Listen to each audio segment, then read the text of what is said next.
morning, everyone. A short story for you. When I first arrived in America, the very first place I went to was Wesport, Connecticut. I thought the whole of America was just like Westport, Connecticut. Oh, how wrong I was. I stepped off the plane at JFK Airport. This is way back in the early 1970s. Got off the plane, got into a car, was driven to Westport, Connecticut at night. Went to bed, got up the next morning, first day in America. Where was I? Westport, Connecticut. Took a stroll around. Whoa! People were right.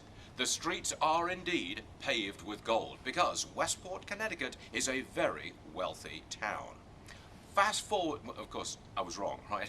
Not everywhere in America is like Westport, Connecticut. But first impressions count, and yes, indeed, America was the golden promised land. Okay, fast forward to today. We find that President Obama has paid a private visit to Westport, Connecticut for a private fundraiser.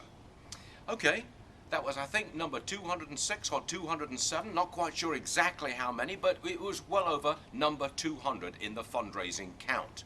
The president attends the private fundraiser.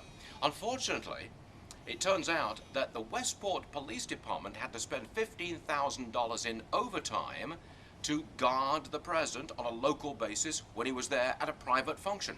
They don't like this because the president made no public appearance, but public money had to be spent to guard him in a private setting.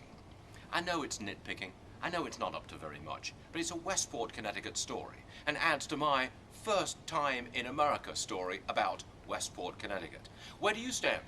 Do you think Westport should have to shell out $15,000 to guard the president in a private function? Interesting question.